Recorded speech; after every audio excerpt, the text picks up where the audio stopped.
extremely bright.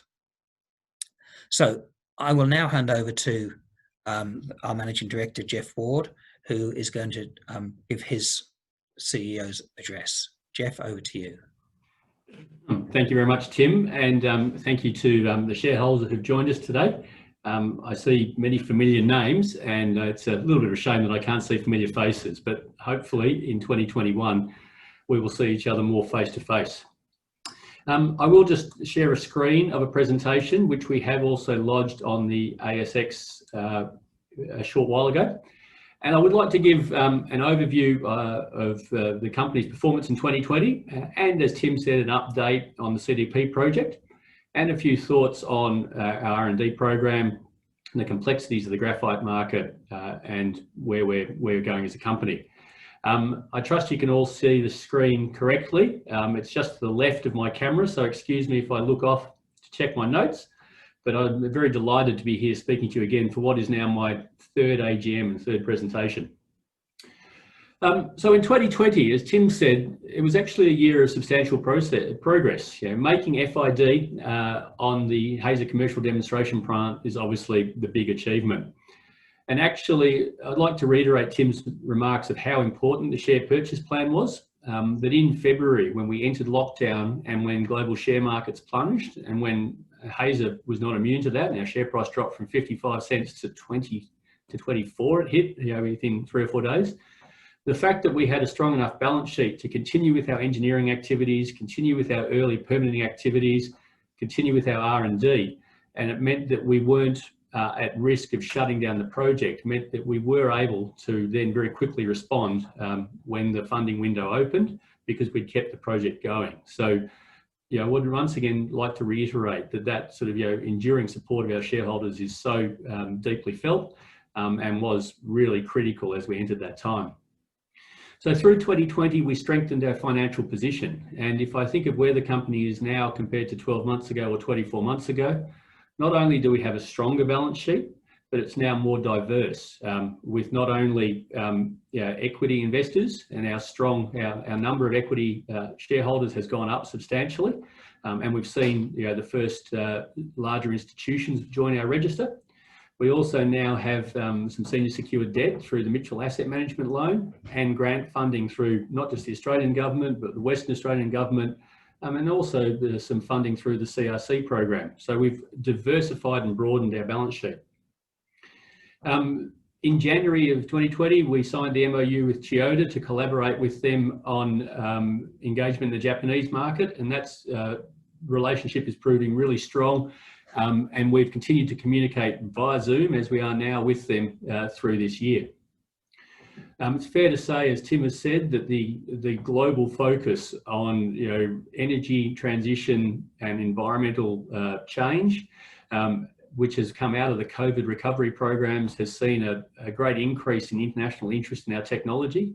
And we're engaged in early stage Q&As, inquiries about what our technology can do, understanding how it can fit into sort of utility networks, heavy industry, transport networks, with a range of really credible counterparties, and that interest has increased this year. The other part we've worked very strongly through Andrew Cornegio, of course, the founder and inventor of the Hazer process, is Andrew and the team at University of Sydney continue to employ their innovation and creativity, particularly in the graphite space. Graphite is complex, detailed and tricky, as I'll speak about. But we continue to see really excellent work in areas like water treatment applications, conductive films, and particularly in understanding how we might functionalize and purify our graphite in different ways from the traditional industry, which can open up some really great avenues for sort of novel and lower climate impact and lower environmental impact graphite products. And it's an area which over the coming years, I expect us to continue to find positive results as we build the breadth and depth of that R&D program. As Tim mentioned, I will speak a little bit more about mineral resources. It's definitely an end of the era for the company. They have been a great supporter. Our pilot plant is still operating on their site, and we still deal very collaboratively with the various mineral resources executive.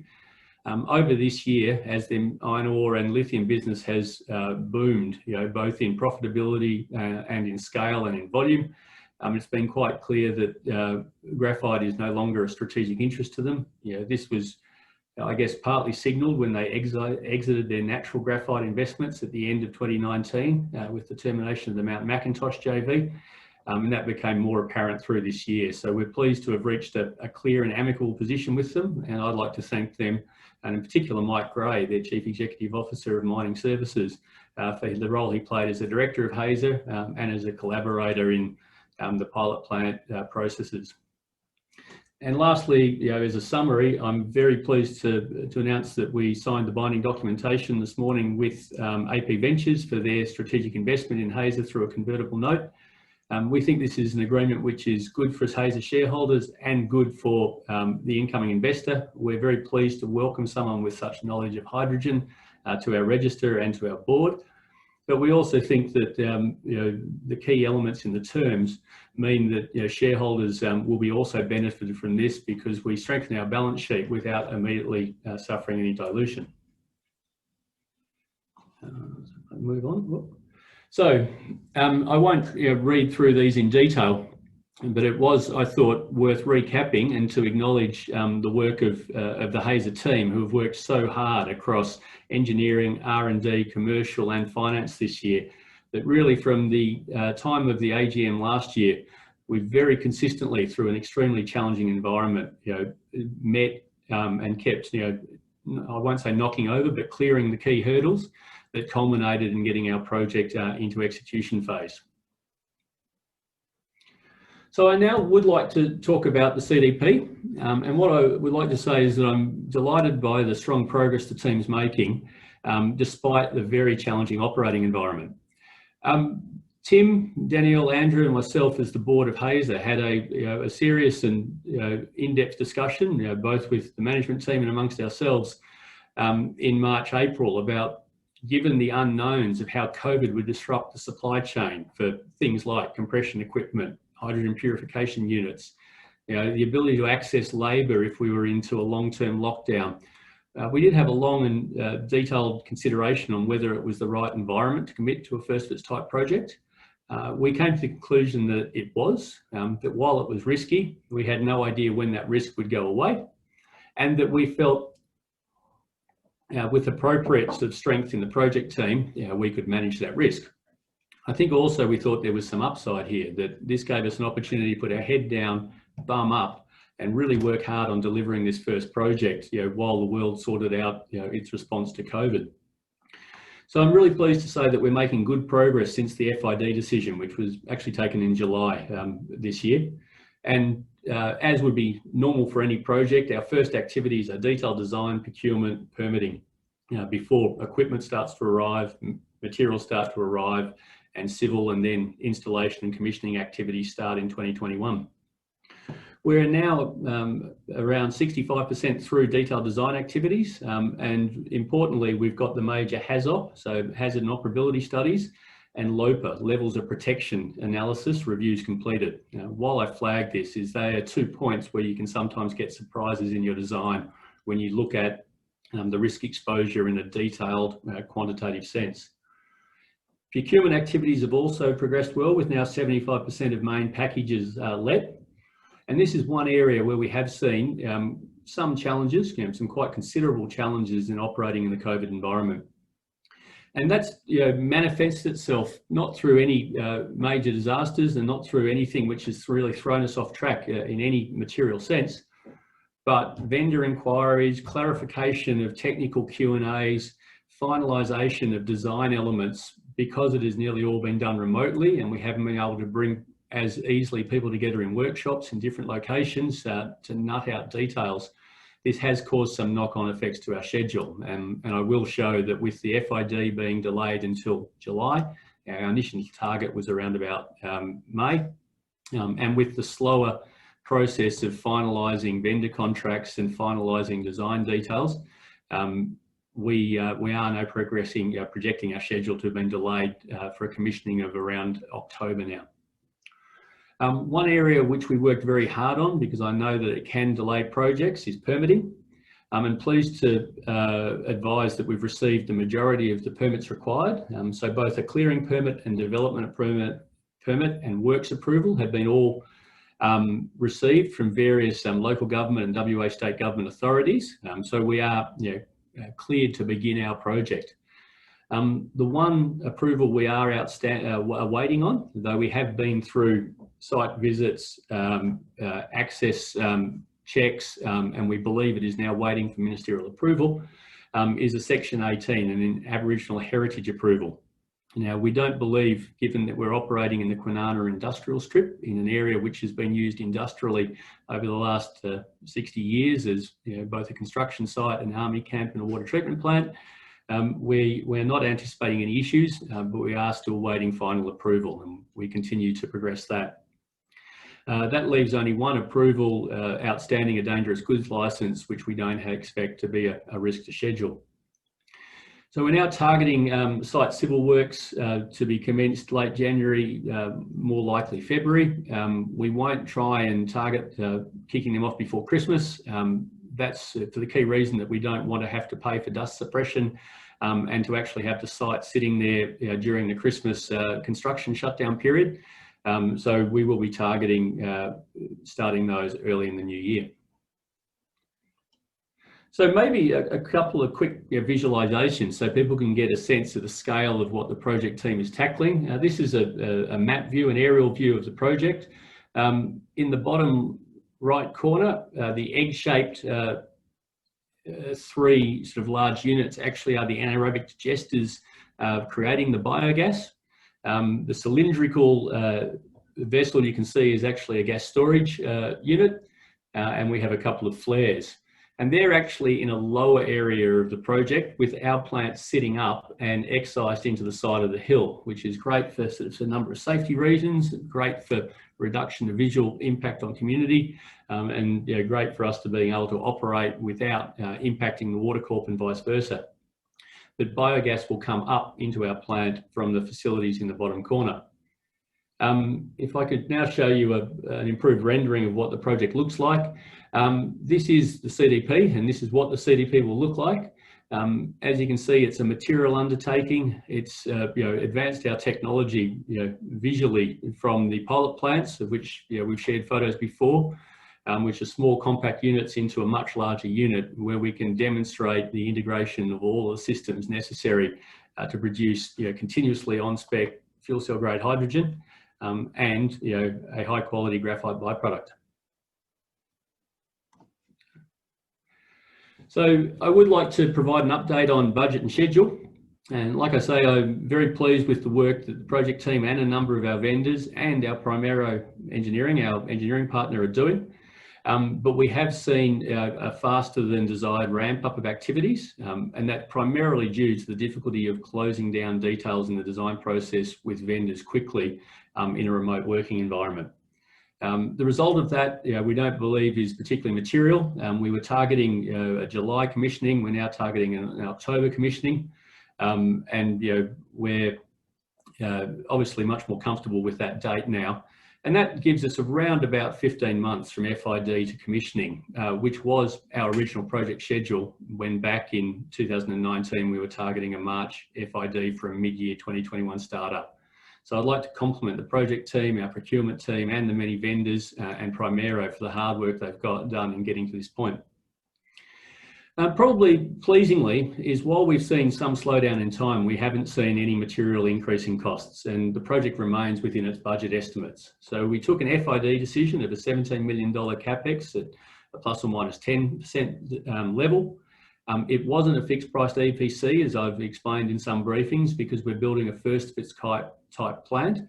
And so there are a number of design elements which had to remain open as we locked down all of the complex pieces in building this plant. We're currently projecting about a $17.5 million cost to complete, but we still have $1.8 million of undrawn contingency funds in that budget. There is one key package and supply arrangement we're reviewing from the compression package. The vendor we are looking to deal with there hasn't really lived up to expectations, so it's likely we will change that contract and change it quickly. That will see some cost impact as we go to a higher cost but lower risk vendor. And again, this is another, I think, example of the sort of the intangible COVID impacts, that we weren't able to put our key project engineers together with the vendors, engineers, and resolve all these details quickly because they're an international vendor. However, we do believe that we remain well within our budget estimates, and we would be sort of forecasting or projecting a sort of a final cost range somewhere in the range of $17.2 to $17.6 million. So less than 5% over our 17 plus or minus 10% budget estimate. We're continuing to work very closely on with both vendors and Primero to think through how any changes in the COVID situation could disrupt the delivery of all this equipment we need and the bringing together of the construction and installation team. And we're continuing to watch over the horizon issues like increased competition for resources as WA goes from strength to strength as we move into the hands-on execution phase next year. So I'd like to now speak briefly about a couple of the big issues that obviously are driving Hazer's progress. And first of all, is to reiterate that the global hydrogen market is undoubtedly gathering pace. That when the first time I spoke to you now 2 to 3 years ago, we were seeing the beginnings of a discussion of a hydrogen transition. And when last year we'd sort of seen various international roadmaps and strategies go from draft into rollout, this year has seen an abundance of large-scale but very long-term announcements of accelerating drive by the major trading partners of Australia to net zero emissions, to faster action on climate change. And there's a couple of points of that I'd really like to highlight. That this transition is undoubtedly happening and it's undoubtedly accelerating, and we're seeing that in the kind of inward interest and inquiries we're getting to us as people review global technologies and come to the conclusion that we're one of the most advanced and most prospective of the emerging hydrogen technologies. We would think of grey hydrogen from fossil fuel as being a well-proven technology, and actually electrolysis being well-proven but not yet deployed at large scale. In the emerging technologies that fit in the middle, Hazer is certainly seen as one of the most prospective and more advanced, and the CDP is a very big part of that. What we are seeing though is primarily a focus still on trial programs, pilot programs, demonstrations, in Germany, in the Netherlands, in Japan, in Australia, in parts of the USA. So there's a real emphasis on kick-starting supply chains and starting to deploy technologies in what the Europeans sum it up nicely, they call near commercial applications, with very much an emphasis that, like wind and solar, the first wave of projects are going to have to be incentivized in by government, and then as we deploy more, we will see more and more technology, cost driven out, volumes driven up, and that the more we do, the cheaper it will get. So there's very much an emphasis on starting the process, building supply chains, starting to deploy new technologies with a view to building the platform that will allow scale up and cost out as these technologies enter maturity, with a lot of the near-term targets still being cast around the second half of this decade in 2030. So it does remain very much a long-term prospect, and we're starting to see sort of the real emergence of long-term investors, large-scale multinationals, long-dated funds and others who are looking to build early-stage positions in what will be a very material sector. And I guess as a forerunner for that, for instance, research by groups such as Morgan Stanley and the Bank of America are continually coming back to the fact that this is the starting point of an industry of scale, of similar scale to you'd expect from the oil and gas industry, the communications industry, or the media industry. Sorry, it's hard to click on.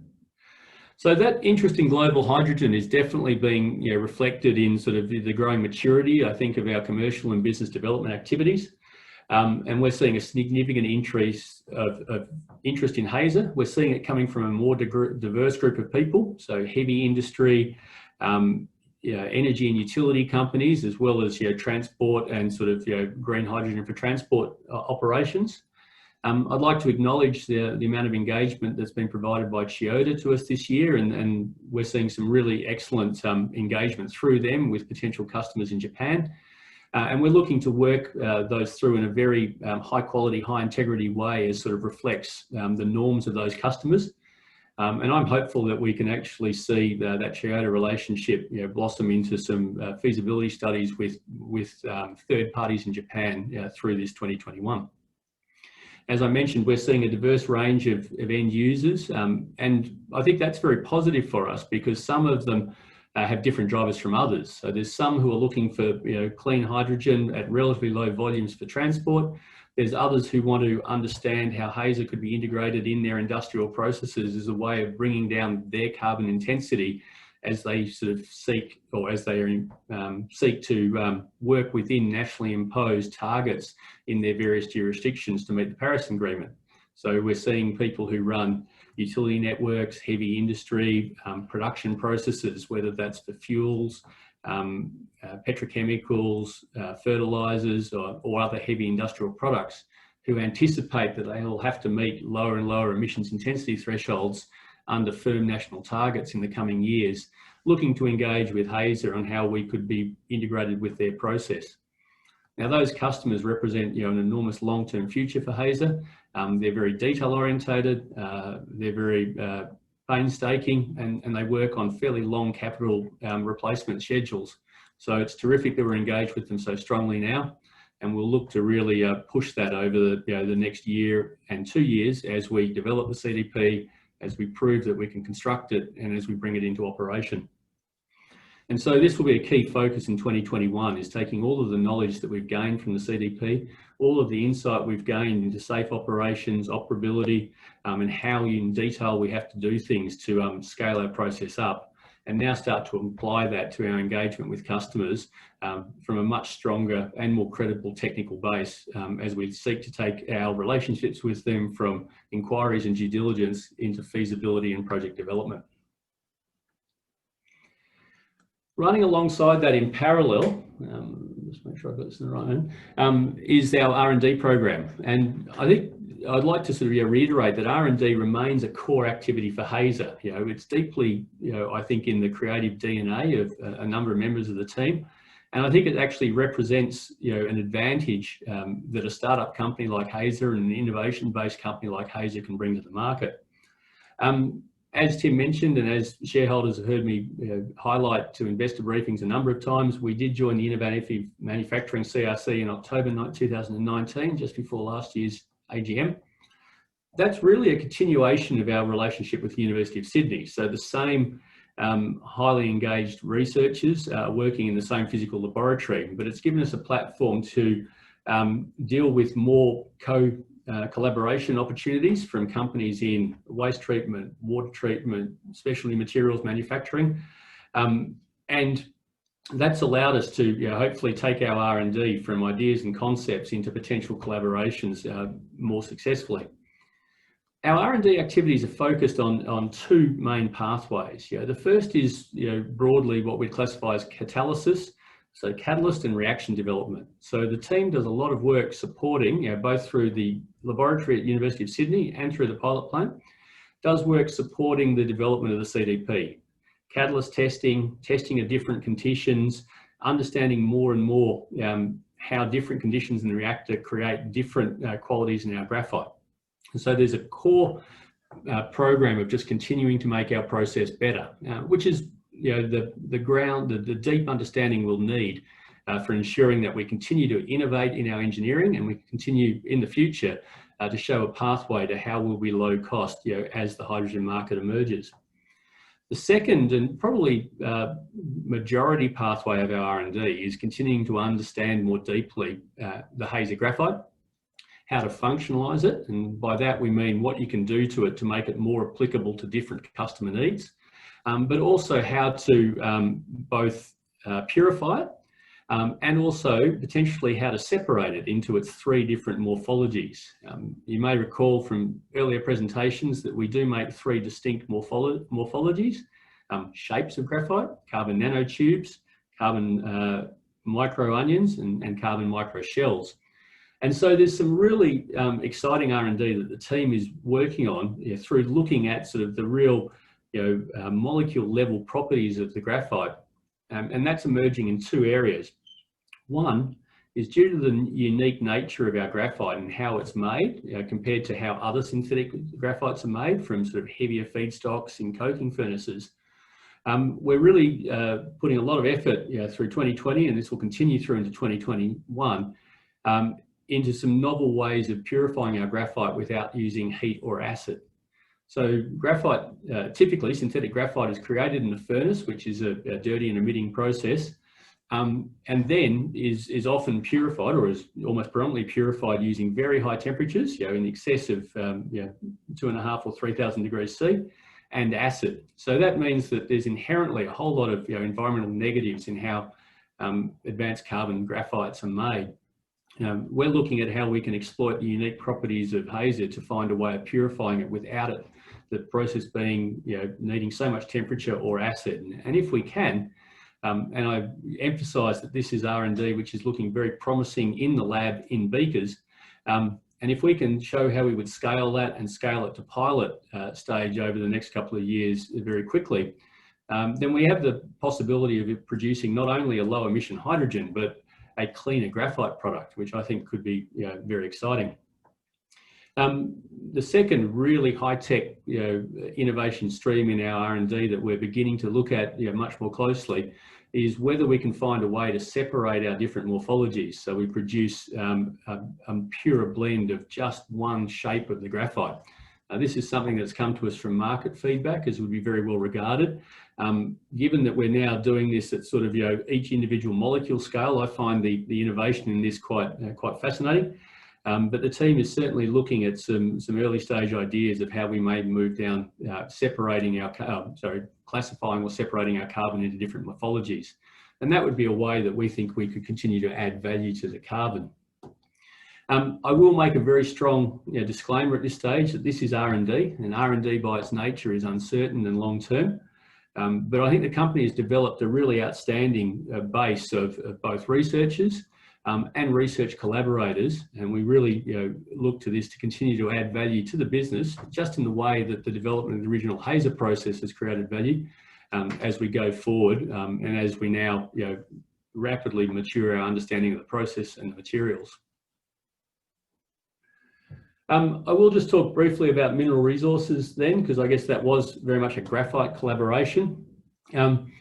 As Tim has said, Mineral Resources have agreed to mutually terminate the agreement, and we have now executed a deed to that extent. The collaboration with them, I think, was remarkably successful. We did build the stage 1 pilot plant, and also Mineral Resources investment in Hazer all the way back to 2017 was critical to being able to fund the first phase of the company's evolution. So I would like to reiterate Tim's thanks to Mineral Resources for the support they've given the company. It's become quite clear over the last year and a bit since the pilot plant was completed that graphite doesn't fit within their portfolio, and I think they're very genuine in asserting this. Anyone who attended the Mineral Resources AGM or have watched their results will have seen how strongly their iron ore and lithium businesses have grown, not to mention their contract mining. And so the challenges of operating a 2,000 or 3,000 person FIFO workforce in COVID has certainly, I think, made it impossible for them to focus resources on a new emerging and fairly complex commodity. Some of the questions from shareholders after the announcement regarding the termination of the Mineral Resources Agreement did focus on what that meant. And while we're obviously disappointed to see the collaboration finish, it's worth highlighting, I guess, a couple of key new opportunities that this does bring us. Firstly is that the termination of the agreement has no financial impact on Hazer. We remain fully funded and well funded to complete the CDP, to pursue our business development and our research and development programs. So our outstanding financial position remains intact and is not impacted by the Mineral Resources termination. What the termination of the agreement means is that the various rights accruing to Mineral Resources under the agreement do revert to Hazer, are terminated. And that includes the exclusive global license to apply the Hazer technology in graphite-focused applications. So that now comes back to Hazer, and that does actually make us freer to pursue collaborations with other more specialist graphite manufacturers. It also means that we're less constrained in how we pursue R&D, marketing or potential opportunities around graphite, because we don't have to offer a right of first refusal to mineral resources. But also, as we learn more about the complexity of both the Hazer process and the graphite market and the market needs, it does open up opportunities to more closely integrate graphite and graphite and hydrogen opportunities. And we do think that offers some quite fruitful pathways for the future. And so, we could envisage sort of more of a combined graphite and hydrogen process with a focus on potentially clean material hubs emerging as industry is reshaped and rebalanced under these large-scale green reinvestment programs that we spoke about a few slides ago. And that then does come to sort of worth making some comments about the graphite market. Our engagement with the graphite market continues. It'd be fair to say we've learned an awful lot in the last 1 to 2 years. And what we have learned is primarily is that the graphite market is complex, technical, and quite opaque. There is a really long-term product qualification process, and that process can typically take 2 to 4 years. And customers will typically want to be very confident that the supply source that they're engaging with is real, that is going to be available consistently at larger volumes. And they want to know that the supply source is stable. There is interest in engaging with new supply sources, but they want to see consistent production of samples, because for their purposes, they need to be very sure of graphite homogeneity and quality over time. So they're two learnings that we've had to learn hard. And that's also meant that it's been slower to get to end customers than we would have maybe anticipated a couple of years ago. And I think other Australian graphite producers and hopefuls have found this. But it's also where our really genuine depth in R&D and technical understanding of our graphite means that we're continuing to persevere and are continuing to make progress with those customers. We do this primarily through what we call material transfer agreements, where we enter into agreements to test Hazer graphite samples with customers for their applications, with a sharing of the results. And we have had a large number of those progressed over the last 2 years, and we continue to follow up on them. We think that there is potential for us to really explore some quite unique specialty applications about graphite due to the fact that it is produced in a different way from other graphites. It will have different qualities from other graphites. And that's very much a learning which has emerged over the last 12 and 18 months. And some of the new opportunities that Andrew and his team are starting to look at to sort of create Hazer graphite products in collaboration with specific groups of customers, we think have a lot of potential, and we'll continue to push really hard as we're able to offer people larger samples and repeat samples from the CDP. I think the key from that, though, is that we still think there's a very large range of the potential value for Hazer graphite product, from as low as a couple of $100 to over $1,000. And we're going to continue to pursue how we create products that meet the top end of that range, also how we build potentially very large volume markets in the future at the bottom of that range, because there is an interaction between the graphite markets we might seek and the type of customer inquiries we are seeing. So we're now seeing inquiries from hydrogen, from sort of small and mid-scale transport operations to very large-scale industrial operations. And they will probably have different graphite market requirements. And we're looking to make sure that we can build an engagement and capacity with graphite markets that meet those two very divergent requirements. So just now looking to wrap up before a Q&A, I would like just to highlight the strong financial position of the company.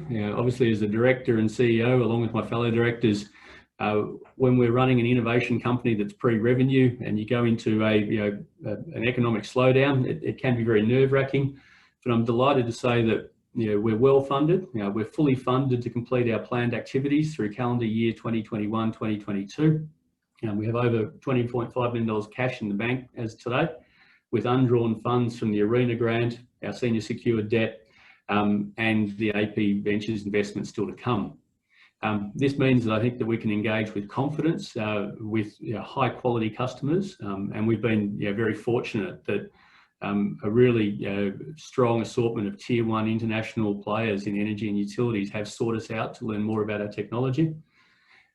With the stronger financial capacity, it obviously means that the CDP is less risky, that if we were to hit problems that we don't anticipate, then we do actually have the resources to respond.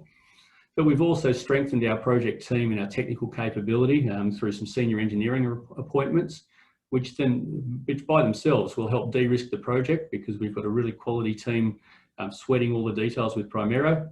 It will also allow us to have more bandwidth to work with customers about what the CDP means and how we can extrapolate and build all of that design knowledge and insight we've gained towards commercial scale projects. I would like just to highlight the AP Ventures investment. As Tim noted, we will be sending out a notice of meeting to approve the issue of these securities under our placement capacity very shortly. We've engaged with AP Ventures because we think that they bring real value to Hazer shareholders and the Hazer company through their experience with hydrogen technologies in the commercialisation and scale-up phase. So they have been through our journey with others before. The details of the notes are available in the announcement that we put out this morning. They're a 5-year note of 0% interest rates. They're convertible at market price without discount. And I think importantly for shareholders in a convertible of this type, they have a floor price. So the risk of the number of shares to be issued is capped. AP Ventures have agreed to a 12-month non-conversion period so that we will continue hopefully to add value to the Hazer company through the capital raisings we did last year before they come to conversion. And we also have the ability to repay notes if we remain strongly funded, and we think that's the best way to manage capital. AP Ventures will be issued options in Hazer at a nominal consideration in return for this investment, and we believe the overall package represents a really strong proposition for Hazer shareholders. The binding documentation has been released, and we now obviously need to proceed through the shareholder meeting and the FIRB approval, the arrangements for both of which are well in hand.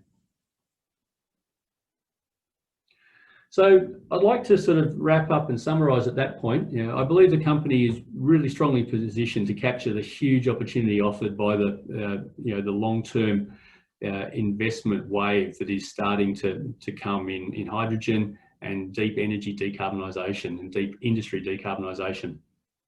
The key point of that is the very major step we're taking in 2021 to build the CDP, the first continuously operating larger scale fully integrated deployment of our technology.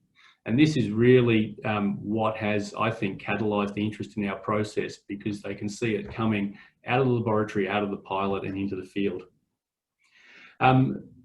In parallel to that, we realise that we have to both walk and chew gum, as the Americans would say. We're working hard and have built our engineering capability so that we can work closely with these eager customer inquiries to look at potential feasibility studies, look at how we would integrate with other people's flow sheets, and look at how we can be deployed in commercial settings.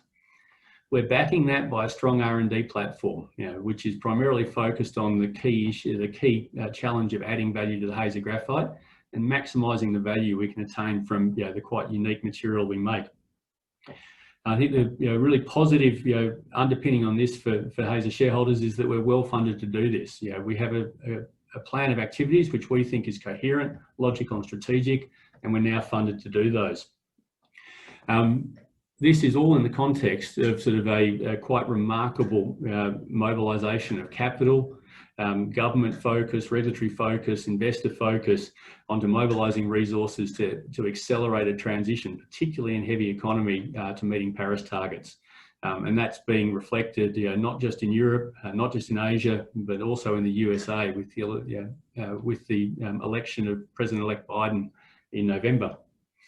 But I will leave you with one last comment that came from Alan Finkel, Australia's chief scientist, who I think has done outstanding work for our country across both COVID-19, energy transition, and the hydrogen economy.